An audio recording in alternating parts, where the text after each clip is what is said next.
যে সেই হাসরের মাঠে নবী ছাড়া আর কারো দাঁড়ানোরও কোনো ক্ষমতা থাকবে না। তার মানে রাস্তা একটাই, সেটা যদি নষ্ট করে ফেলেন তাহলে আপনাকে বাঁচানোর আর ক্ষমতা কারো কাছে নেই। একজনই সুপারিশ করার অধিকারটা পাবে। সমস্ত নবীগণও সেদিন চিন্তিত থাকবে। লম্বা হাদিস এসেছে হাদিসের কিতাবে, বলে উম্মতেরা দলবদ্ধ হবে, মিছিল করতে করতে হযরতে আদম নবীর কাছে যাবে, গিয়া বলবে পয়গম্বর আপনি আমাদের জন্য একটু সুপারিশ করেন। হযরতে আদম বলবে আমার ক্ষমতা নাই, তোমরা অন্য কারো কাছে যাও। মানুষেরা হযরতে নূহ নবীর কাছে আসবে, বলবে পয়গম্বর আপনি একটু আমাদের জন্য সুপারিশ করেন। নূহ পয়গম্বর বলবে আমার ক্ষমতা নাই, অন্য কারো কাছে যাও। আল্লাহর রাসূল বলেন ইব্রাহিমের কাছে আসবে, হযরত ইব্রাহিম বলবে আমার ক্ষমতা নাই, আমি আজকে পারবো না, অন্য কারো কাছে যাও। মুসা কালিমুল্লাহর কাছে যাওয়া হবে, মুসা মনে হয় সুপারিশ করে ফেলবো। হ্যাঁ মুসা করব, মুসা তো দুনিয়াতে আল্লাহর সঙ্গে তোর পাহাড়ে দাঁড়ায় কথা বলছে, তাহলে মুসা করতে পারবো না? হ্যাঁ মুসাও করবো না, মুসা বলবো অন্য কারো কাছে যাও, আমি পারবো না। কেন? ওই আমার উপর হয়তো আল্লাহ রাব্বুল আলামিন বেজার হয়ে আছেন, আমার ক্ষমতা নাই, তোমরা ঈসা নবীর কাছে যাও।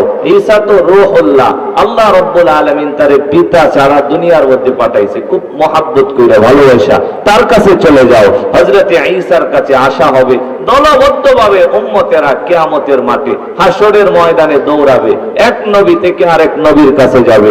সর্বশেষ ঈসা আলাইহিস সালাতু ওয়াস সালাম উজর পেশ করবে, আমিও পারবো না, অন্য কারো কাছে যাও। ঈসা নবীও যখন ফিরায় দিবে, তখন উম্মতের দরদি মানুষের সুপারিশ করার জন্য একজন রাসূলই কিয়ামতে বাকি থাকবে। জোরে বলেন তিনি মুহাম্মদুর রাসূলুল্লাহ সাল্লাল্লাহু আলাইহি। উম্মতেরা আসবে, আল্লাহর রাসূল আল্লাহ রাব্বুল আলামিনের কাছে সুপারিশ করবে। নবী বলেন হাসরের মাঠে আমি আল্লাহর কাছে চেয়ে চেয়ে এরপরে সিজদার মধ্যে লুটায়া পড়ে যাব। আমি সিজদায় থাকবো, আল্লাহর কাছে বলবো রব্বুল আলামিন যতক্ষণ পর্যন্ত আমাকে সুপারিশের ক্ষমতা না দেওয়া হবে ততক্ষণ পর্যন্ত সিজদা থেকে মাথা উঠবে না। আল্লাহ রাব্বুল আলামিন রাসূলকে বলবেন নবী মাথা উঠান, ইরফা রাসাক, মাথা উঠান, উম্মতের জন্য চান, যেটা চাইবেন আমি আল্লাহর দরবার থেকে দেওয়া হবে। সুবহানাল্লাহ। সেদিন একজনই সুপারিশের জন্য দাঁড়াবে, যিনি নিজের টেনশন করবেন না, আল্লাহ মাকামে মাহমুদ দিবেন, সম্মানিত একটা আসন দিবেন, নবীকে বলবে নবী আপনি বসেন। আল্লাহ নবী বইতে চাইবো না, কেন? আল্লাহ রাসূল বসবে না। আল্লাহ বলবেন নবী বসেন, মাকামে মাহমুদ এটা আপনার আসন, নবী বসবে না। আল্লাহ আবার বলবেন নবী বসবে না, কেন? নবীর ভিতরে ভয়, যদি বসার পরে আমারে নিয়া জান্নাতে দুইকা পড়ে তাইলে আমার উম্মতের জন্য ফুলসিরাতের কিনারায় দাঁড়াবে কে? আমার উম্মতের জন্য মিজানের মিকদারের পাশে দাঁড়াবে কে?